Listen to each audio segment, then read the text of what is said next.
ciência não é feita apenas em laboratório. Pelo contrário, principalmente quando se trata de ciências das origens, como geologia, paleontologia, a pesquisa em campo é fundamental. E muitas vezes em cenários como este. Estamos em um dos lugares mais inóspitos da Terra e viemos acompanhar uma expedição científica para mostrar a você os bastidores. Afinal, por trás de publicações, artigos científicos e intenso estudo, muitos pesquisadores passam vidas inteiras dedicando-se em um dia a dia desafiador.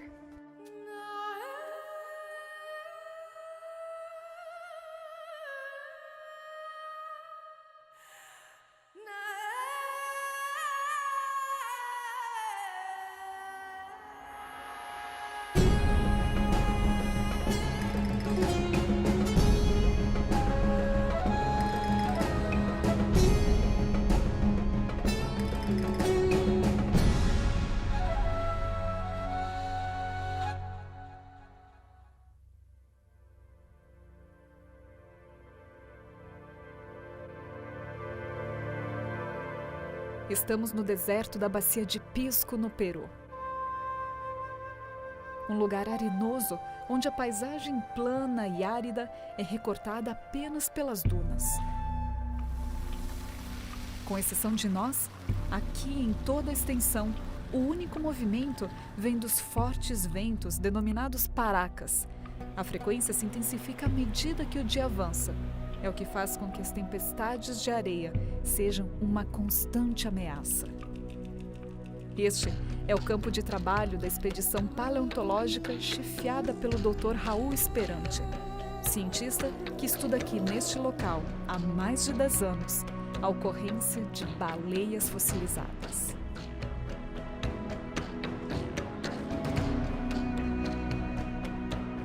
Resistir ao sol, ao vento, ao cansaço.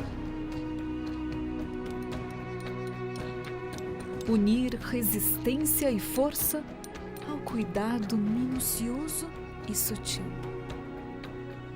Não se intimidar pelo calor que arde na pele, nem o pó que tudo permeia, impregnando roupas, utensílios, o ar que se respira, tudo o que o cerca. Perseverar, ainda que todas as dificuldades em campo pesem com a saudade da família. Enfrentar o desconhecido a milhares de quilômetros de casa. Desbravar durante semanas o que pode ser incerto. Uma tarefa que parece por demais árdua, mas, ao final, recompensa. The work of paleontologists and geologists is very passionate. We put a lot of passion into it because we are studying things of the past that we can't reproduce, and we want to explain what happened and why and when. And in the case of fossil organisms, it's intriguing why they are fossilized and what happened to them. So in order to study them, we endure harsh conditions sometimes, the heat, the sun, long days in the summer most often, lack of commodities and things that are comfortable. And we have to dig out the fossils from the rocks, and sometimes that's very hard work.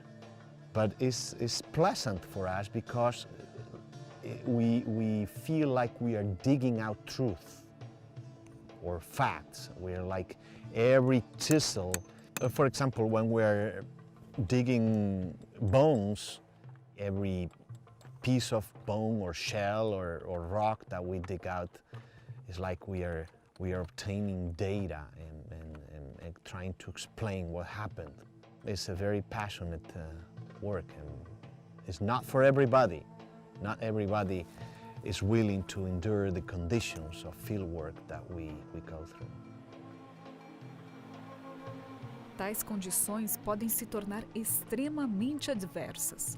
Para se empreender uma expedição científica, os preparativos começam muito antes de iniciar a jornada ao campo. Our work as geologists and paleontologists require a lot of preparation, especially before we go out to the field. And the logistics sometimes are complicated. Sometimes we work in very remote areas that are extremely hot or extremely cold. That requires a lot of preparation. We start several months before our field season, looking at the literature, read papers, we study the maps, aerial photographs, and then we come here with a lot of equipment. Paleontologists and geologists who study rocks and fossils don't work alone. We work as a team with people of different fields of knowledge. For example, in my study of fossil whales and sediments, we need people who are specialists in the composition of sediments, in stratigraphy, the accumulation of strata. We need specialists in preservation of fossils, the process of fossilization, and so on. So we work as a team. So we go out to the field, and also we work in the lab together as a team of different specialists. Here we start very early in the morning, and we drive on a 4x4 pickup truck, because in this terrain you can't just bring any vehicle.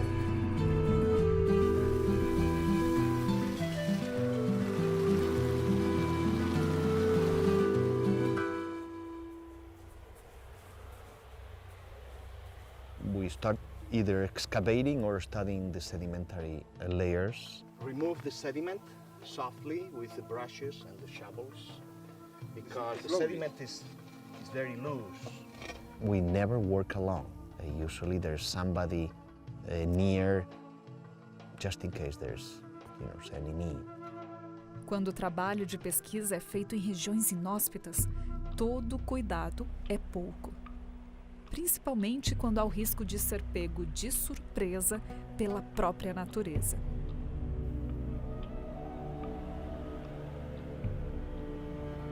One day we were excavating a fossil whale. The skeleton was finally showing up after so much hard work. So we were excavating and sweating and under the heat, the sunlight. And I remember I looked up and I saw in the horizon a kind of a wall of sand. It was a sandstorm coming our way. I said to my assistants, I yelled at my assistants, pack up, let's leave. We have to leave immediately. We packed up our tools into the truck and we left. And as I was driving on the dirt road, I was seeing the storm coming my way, and I did not get out of the desert before the sandstorm reached me. So we were embraced, surrounded. I had to stop the truck, and we were basically in a cloud of sand for about 15 minutes.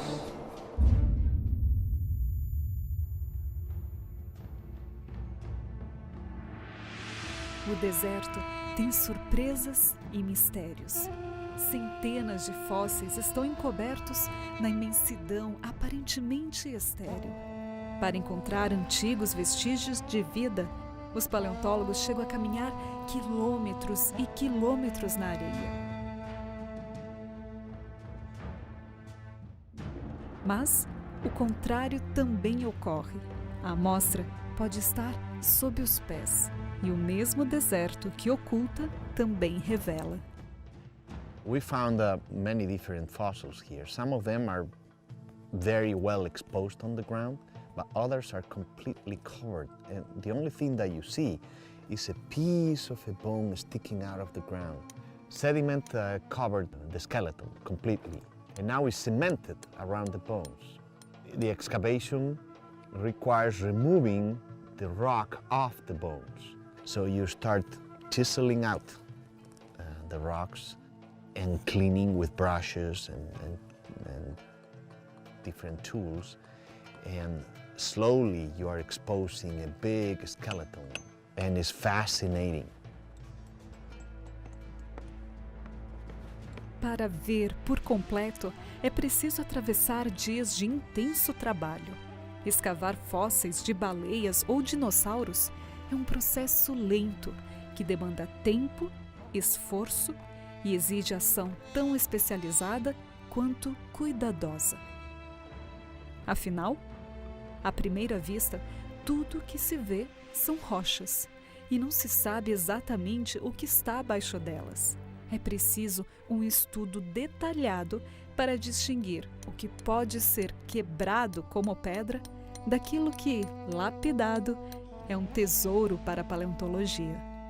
It's a great feeling as you keep digging and removing the sediment off the bones to see how the bone is showing, is appearing, and you want to see more because you know that there's more bone behind.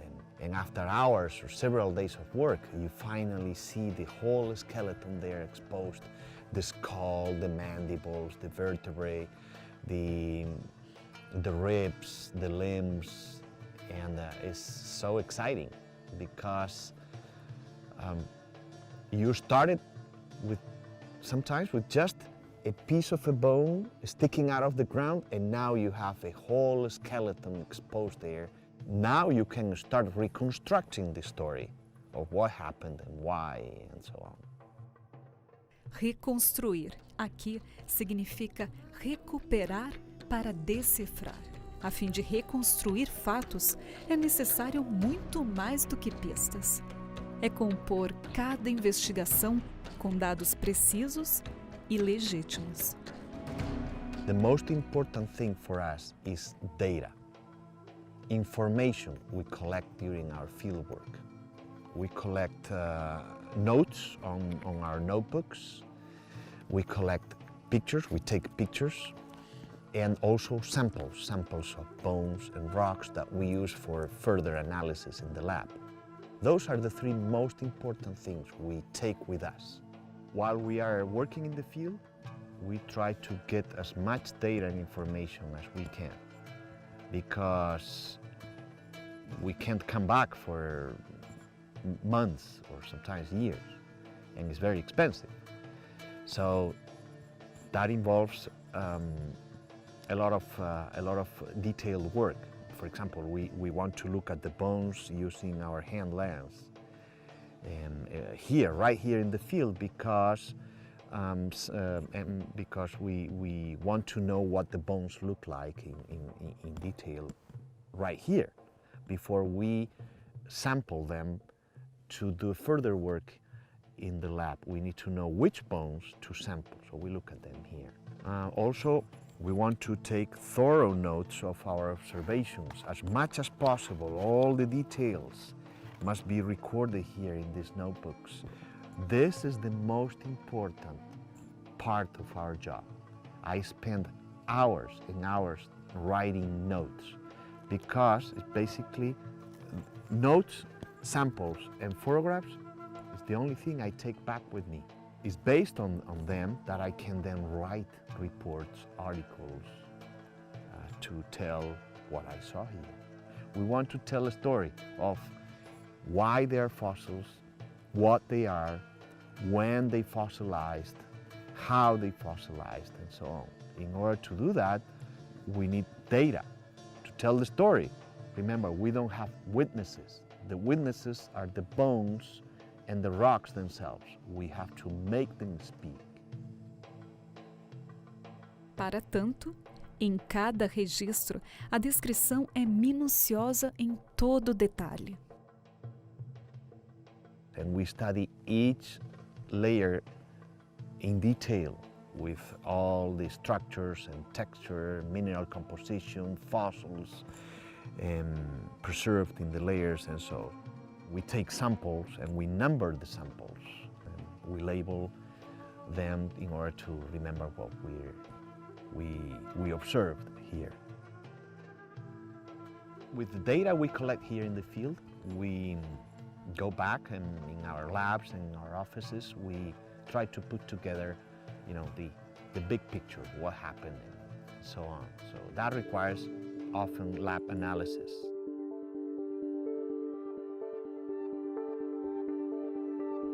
En general, las ciencias de la paleontología y la geología son históricas, pero eso no quiere decir que no tenga su componente experimental. Pueden haber una cantidad de cosas que solamente se pueden lograr en el laboratorio con cierta tecnología.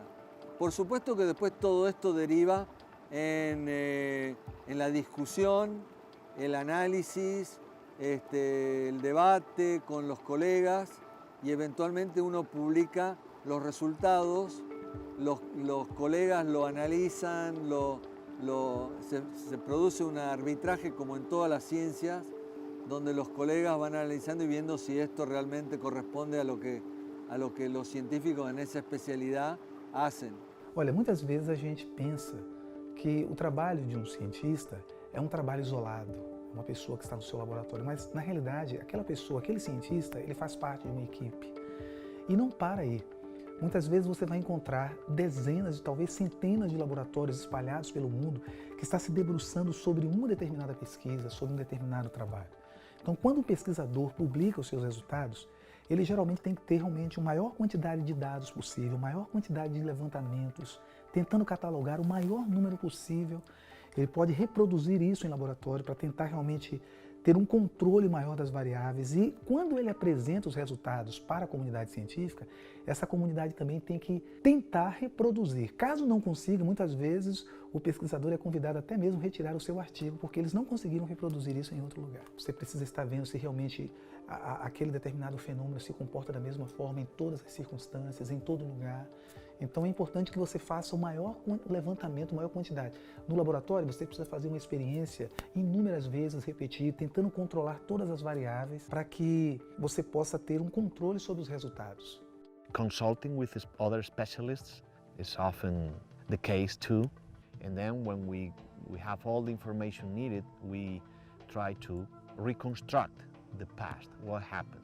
When we are processing that information, we find out that there's a missing piece of data, we need additional data. So we have to come back. And sometimes we re-excavate a skeleton that we left the year before, then we take additional notes. That is sometimes frustrating, but it's also very enriching because when you come back after reviewing your own notes, you have insights that you didn't have before, and you are able to see things that you didn't see before. Different people see different aspects of this work, and we contribute with different insights. It's a cooperative work. O que nós observamos hoje é que nós temos aquelas pessoas que têm um olhar multidisciplinar, mas que também se aprofundam em ponto específico. Um antropólogo, por exemplo, que está preocupado em conhecer certos aspectos da cultura de um povo. E você pode ter ali naquele mesmo trabalho, naquele mesmo cenário ali também um médico, né, que está querendo realmente conhecer a variabilidade clínica de uma doença, ou até mesmo um geneticista que procura estudar a variabilidade genética, e o historiador que também quer conhecer a história daquela população. Então, em um determinado momento, todas essas especialidades, apesar de serem bastante distintas, mas elas se encontram, né? E eles fazem uma análise, quer dizer, é um ajudando o outro, é um complementando o trabalho do outro. E é fundamental isso no estudo das origens. The rest of things are secondary, like meals consisting of fruits and nuts and so on, bread. Sometimes we camp out and we have fire at night and we have conversations. And you are in your tent camping. Here you don't hear noises at night, for example. No sounds of absolutely anything. It's absolute silence. That's an experience that you can't get anywhere else. Neste momento em que o som de ferramentas e do esforço humano se acalma, a quietude do deserto revela um fascínio conhecido por poucos e que instiga ainda mais a determinação dos cientistas. The desert is unique in many senses. One day we were having lunch here in the desert, standing around the rock. One of us hit the rock with the foot, and we heard the sound like the rock split in two. So I pulled up the top part of the rock very carefully because I suspected that there was a fossil there. It was amazing what we saw there. It was the entire mouth of a shark with over 150 well-preserved teeth. And we carefully removed them and we took it to the museum.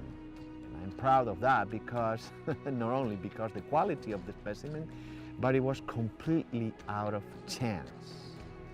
And that's, again, it brings additional passion to our work.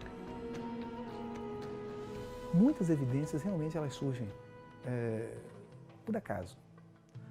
Muitas vezes o pesquisador, um paleontólogo, por exemplo, às vezes até um naturalista, quando ele está fazendo uma expedição, ele acaba realmente se deparando com algo que ele nunca tinha realmente imaginado ver. Então, é algo quase que, por acaso, ou até mesmo providencial, né, na vida daquele pesquisador e acaba fazendo toda a diferença e mudando, inclusive, a maneira dele enxergar aquilo. La otra cosa es cuando un proyecto que ya existe deriva en otros proyectos, porque uno va e investiga algo, encuentra una cantidad de cosas y eso te lleva, una cosa lleva a la otra y entonces surgen una cantidad de distintos problemas que valdría la pena estudiar. Entonces una salida de campo para preliminar, para ver cómo era el lugar, a lo mejor te revela 2 o 3 cosas diferentes y eso lleva a 2 o 3 investigaciones diferentes. The excavation and study of a fossil like this, a fossil whale, for example, is could resemble having a baby. You wait for 9 months, you don't see the baby, and the mother goes through, difficulties, pain, and the labor. But finally, the baby is out and is crying and is happy, and the mother and the father are happy. Well, here the fossil does not cry, does not make any noise. We make the noise when excavated, but when it's finally exposed and you see all the bones, there's joy, and then it starts a new chapter.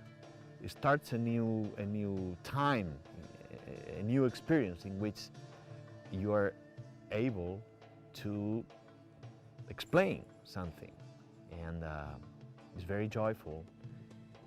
But in order to achieve that, you go through a lot of hard work and pain and hard conditions.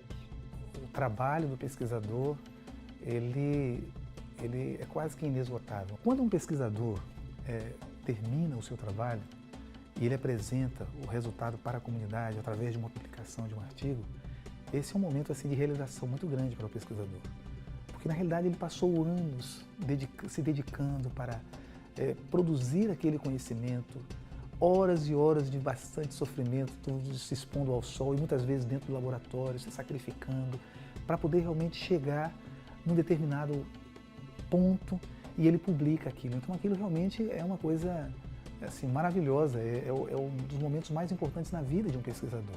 O artigo que um pesquisador publica tem que ser um trabalho elegante, porque ele tem que sintetizar em algumas folhas de papel algo que levou anos para que ele pudesse produzir. Então tem que ser uma coisa realmente assim, simples, porém elegante, atraente e que faça sentido para que a comunidade científica reconheça realmente o valor daquele trabalho. Então é realmente algo extraordinário. Só que o trabalho não termina com a publicação de um artigo, porque isso acaba gerando outras perguntas e outras pesquisas virão, porque o conhecimento ele não tem limite, ele não tem fim. E o trabalho, ele não para, ele continua, ele cresce e o conhecimento vai se ramificando e vai ampliando, né, de tal forma que ele nunca para, ele sempre continua se expandindo, né? As paleontologists who study things of the past, sometimes we feel overwhelmed by our findings and by the questions that these fossils raise. And sometimes we are frustrated because there are a lot more questions than answers, and we are not even certain of the few answers that we have. They are suggestions, they are models, hypotheses. But that's the interesting part of our work. That's what keeps us investigating and coming back here to the field and excavating and doing lab analysis and trying to find models and answers for those questions. The work I do here, I enjoy it so much. For me, it's like the best vacation. Some people don't understand that. How coming to the desert, the heat, the wind, the sunlight can be pleasant. Well, unless you're a paleontologist, you will not understand that. But I'm excited, and I'm in the months before coming, I'm looking forward to it. Some people think of vacation as a cruise or going to the beach or the mountains. I think of coming to the desert with my colleagues, and I see that they are excited too. And we miss our families, our friends, and our homes, but yeah, we really, really enjoy our work here.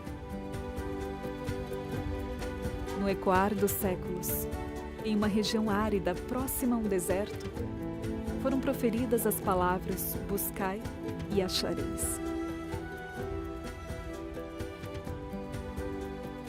Toda busca leva a um resultado, gera um conhecimento. Os achados dessa expedição e as intrigantes implicações às quais eles levam, revelaremos ao longo desta nova temporada. Mas antes, queremos iniciar você no estudo dos fósseis, verdadeiros registros da vida na Terra.